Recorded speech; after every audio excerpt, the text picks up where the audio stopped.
अस्सलाम वालेकुम दोस्तों, मैं आपको अपने गार्डनिंग चैनल ग्रोइंग कंटेनर में खुशामदीद करता हूं। तो अगर आपके पास ग्रेप वाइन है और आप परेशान है कि फ्रूटिंग क्यों नहीं करती, तो आपने ये वीडियो लाजमी देखनी है। इसमें आपको बताऊंगा कि आप इसकी प्रूनिंग कैसे करेंगे, कब करेंगे, तब भी इस पर अच्छे से फ्रूट लगेगा। कुछ ग्रेप वाइन होती हैं तो जो बगैर प्रूनिंग के फ्रूट दे देती हैं, लेकिन कुछ की प्रूनिंग करनी पड़ती है क्योंकि उन पर आता भी है तो छोटी सी फ्लावरिंग होती है। वो इतनी डेंस हुई पड़ी होती है कि ना उनके अंदर से हवा का फ्लो नहीं होता और वो फ्रूटिंग नहीं करती। उनके जितने भी फूल लगते हैं वो गिर जाते हैं। तो लोगों की बहुत परेशानी है कि हमारे ग्रेप क्यों नहीं लग रहे। तो आप ये वीडियो देखिए, इंशाल्लाह आपके ग्रेप लग जाएंगे। आज मैं आपको सिंपल वर्ड्स में बताऊंगा कि आपने प्रूनिंग कैसे करनी है। असल में ना दो तरह की ग्रेप वाइन होती है। किसी की ना हमें छोटी शाख छोड़नी पड़ती है, किसी की लंबी शाख छोड़नी पड़ती है। हमें कैसे पता चलेगा कि हमें किसकी कौन सी छोड़नी है? तो इसका एक तो ये है कि आपको टाइम के साथ पता चल जाएगा, और दूसरा ये है कि अगर आपको नहीं पता तो आपने क्या करना है। तो फॉर एग्ज़ाम्पल अगर आपका ना फ्रूट लग गया है तो आप देखते हैं कि ये जो फ्रूट है, ये फॉर एग्ज़ाम्पल ये पिछले साल की वुड है, ये पिछले साल निकली थी यहाँ से। पिछले साल मैंने ये छोड़ी थी ये दो कोने छोड़े थे, ये वाले। तो उसमें से ना ये एक ब्रांच निकली थी, उस पर ये देखें एक गुच्छा लगा था, ये दूसरा गुच्छा लगा था। तो इससे हमें क्या पता चलता है कि मैंने छोटी सी छोड़ी है और उसमें से भी फ्रूट निकल आया है। तो इसका मतलब है कि हमें ज़्यादा लंबी टहनियाँ, इस वैरायटी की ज़्यादा लंबी टहनियाँ नहीं छोड़नी।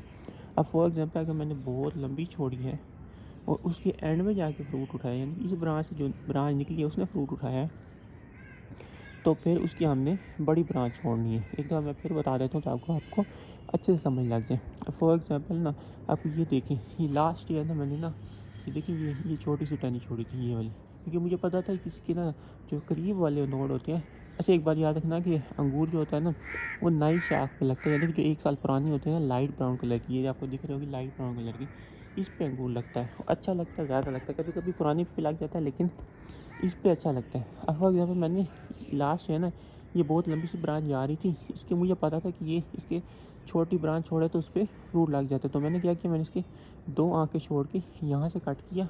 तो इसकी जो ये वाली आँख है ना, इसे ये फूटी और इसने ये देखो ये एक गुच्छा निकाला, एक ये गुच्छा निकाला, ये वाला गुच्छा इसका है। हाँ ये भी इसका, ये देखिए यहाँ से अटैच है, ये भी इसी का ही है। तो इसने ये दो गुच्छे निकाले। तो इससे मुझे पता चला कि मेरी जो वैरायटी है उसकी मुझे ज़्यादा लंबी टहनियाँ नहीं छोड़नी पड़ती। लेकिन अगर आपकी ऐसी वैरायटी है जिसकी आपको लंबी टहनियाँ छोड़नी पड़ती है, आपको दिखाता हूँ। वैरायटी है ना इस पर ना लंबी टहनियाँ छोड़नी पड़ती हैं। तो अब मैं इसकी प्रूनिंग कैसे करूँगा और मैं उसकी प्रूनिंग कैसे करूँगा आपको दिखाता हूँ। तो मैंने आपको दोनों तरीके बता दिए कि एक आपको छोटी छोड़नी है, यानी कि अगर आपका करीब वाले बर्ड से फ्रूट निकला है तो छोटी छोड़नी है। अगर आपका फॉर एग्जांपल आपने फॉर एग्जांपल लंबी ब्रांच छोड़ी थी, अगर आपके पास आपको नहीं पता कि आपकी कौन सी वैरायटी है, तो आपने क्या करना, आपने एक लंबी ब्रांच छोड़नी है। जैसे कि मैं उस छोड़ूँगी सामने, तो आपने लंबी ब्रांच छोड़नी है। लेकिन अगर आपको पता है कि आपकी ऐसी है कि जिसकी छोटी ब्रांच छोड़नी है, तो आपने उसकी ज़्यादा ब्रांचेस नहीं करनी, क्योंकि ये अक्सर एग्रेसिव वैरायटी होती हैं। तो अब मैं इसका क्या करूँगा, अब मैं ये देखो ना, ये मेरी ग्रेप वाइन हेल्दी है, ये देखो ज़मीन में लगी हुई है, हेल्दी है, अच्छे फ्रूट उठाती है। तो मुझे पता है कि मैं इसको अगर थोड़ा भी छोड़ूं तो इससे फ्रूट लग जाएगा। ये देखें, इसको इस सारी ब्रांच को निकाल देना है हमने ऐसे। और इसकी अब कटिंग भी लगा सकते हैं ना आप, ये जो ब्रांच है ना इसकी कटिंग भी लगा सकते हैं।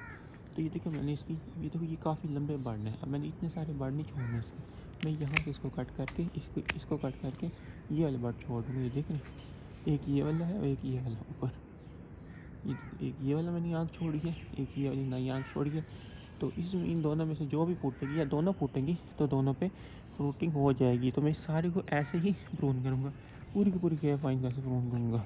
अब ये देखिए, ये मैंने पिछले साल छोड़ी थी, मैं इस साल ना इसको इतना लंबा नहीं छोड़ूंगा, ये बहुत लंबी जा रही है। तो मैं क्या करूँगा, इसको यहीं से कट कर दूँगा, थोड़ा सा छोड़ के इसको यहीं से कट कर दूँगा। अभी फ़िलहाल ये देख रहे हैं मैंने 1 2 3 4 बर्ड छोड़े हैं। इसकी वजह ये है कि ना आजकल धुंध बहुत पड़ी है, तो इसलिए। तो कभी कभी ऐसा होता है कि यहाँ से ना वो पानी निकलता रहता है ना, तो वो इस बर्ड पे लगता है। जैसे मैं इसको काट दूँगा सारी को, यहाँ से पानी निकालने लग जाएगी, क्योंकि नीचे रूटिंग सिस्टम तो चल रहा है उसका, बस ऊपर से ग्रोथ नहीं कर रही, और किसी वजह से नहीं कर रही, सर्दी की वजह से नहीं कर रही। तो ये यहाँ से पानी निकालेगी तो इस बर्ड पे जाएगा, तो इस बर्ड के इस पर जा सकता है, तो इसके ख़राब होने का ये अंदेश है। इस वजह से मैंने 4 छोड़ी, इसको मैं बर्ड कह रहा हूँ, यहाँ आँख भी कह सकते हैं।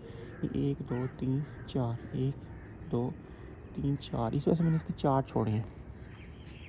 क्योंकि ना अभी बहुत ज़्यादा ठंड है। अलबत्ता आप अर्ली स्प्रिंग में भी इसको कर सकते हैं, लेकिन तब ये होता है कि इसकी आँखें फूटने लग जाती हैं ये थोड़ी-थोड़ी, और ज़रा सा मैं टहनी खींचूँगा तो इसकी आँख टूट जाएगी। अगर ये आँख टूट गई तो इसमें से दोबारा जो ब्रांच निकलेगी उसमें फ्रूट नहीं होगा। इसमें समझ लें कि फ्रूट बना हुआ है, बस सोया हुआ है। अब जैसे बाहर आएगी तो ये उठ जाएगा। तो इसकी बेस्ट टाइम प्रूनिंग का कौन सा होता है? इसकी बेस्ट टाइम प्रूनिंग का यही होता है कि जब इसने अपने सारे पत्ते खुद गिराए हों, आपने ना गिराए, इसने अपने सारे पत्ते खुद गिराए हों और ना विंटर हो और विंटर का एंड चल रहा हो, तो तब ये अच्छा टाइम होता है इसकी प्रूनिंग का ना। ये तकरीबन ना हमारा फरवरी एंड हो चुका है, तो नहीं, जनवरी एंड होने वाला है। आज जनवरी की 26 तारीख है, तो हमारा 15 फरवरी के बाद ना स्प्रिंग शुरू हो जाता है। तो इसी वजह से मैं इसकी अब प्रूनिंग कर रहा हूँ, यानी तकरीबन 15 से 20 दिन पहले प्रूनिंग कर रहा हूँ।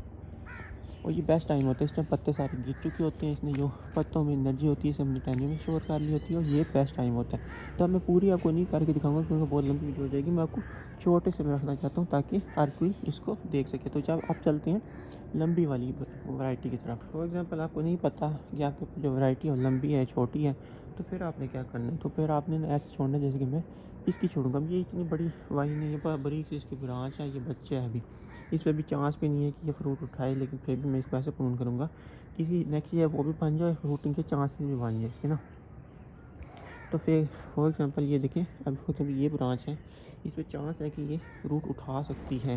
ये देख रहे हैं, ये लंबी ब्रांच जा रही है। तो इसमें ना आपको क्या करना है, अगर लंबी वैरायटी है तो आपने ये देखिए काफ़ी सारे बर्ड हैं इसमें, तो आपने तकरीबन इतने के करीब छोड़ देंगे ब्रांच। ये देख रहे हैं, मैं दिखाता हूँ, ये आपको दिखाता हूँ, ये देखिए, ये देखिए, आपको दिखा रहा हूँ कि मैं यहाँ से काट रहा हूँ और ये इतनी ब्रांच है। तो आपने तकरीबन इतनी सी ब्रांच छोड़ देनी है। इसमें कितने बर्ड होंगे ये हम देख लेते हैं। हम ये 1 2 3 4 5 6 7 8 9 10 के करीब बर्ड आप बर्ड छोड़ सकते हैं। तो मैं ये 10 की आपको वजह देता हूँ, मैं यहाँ से भी नहीं काटा हूँ, यहाँ से काटा हूँ, 10 के करीब आप बर्ड छोड़ सकते हैं। फॉर एग्जाम्पल ऐसी ब्रांच है जिसमें आगे है ही, तो आप इसको छोटा भी छोड़ सकते हैं। तो ये जो ऐसी ख़राब है बड़ी ब्रांचेस, इनको आपने कट ज़रूर करना है, पूरी वाइन को कट करना है आपने। और जो नई ब्रांच है यानी कि जो लाइट ब्राउन कलर की है, उसको आपने इतना छोड़ना है कि 8 से 10 बट आपकी आ जाए। तो फॉर एग्जाम्पल ये नई ब्रांच निकल लिए जा रही है, इसके मैं 8 से 10 बट छोड़ूंगा। ये देखिए 1 2 3 4 5 6 7 8 9 10। तो ये 10 बट छोड़ के मैं इसको यहाँ से कट कर दी है, और ये यहाँ से वो जो लंबी सी ब्रांच जा रही थी इसको पूरा का पूरा हमने कट कर दिया। ये देखिए, इस पूरी की पूरी ब्रांच को मैंने कट कर दी है, और ये अच्छी वैरायटी है तो शायद मैं इसकी कटिंग भी लगा लूँ। ये सीडलेस वैरायटी है। तो चलिए, यही थी वीडियो, वो वाली है बड़ी, और ये वाली है। ये थी वीडियो, अच्छी लगी तो लाइक भी कर देना, शेयर भी कर देना, मेरे चैनल को भी सब्सक्राइब कर देना। दुआ में याद रखना। अल्लाह हाफिज़।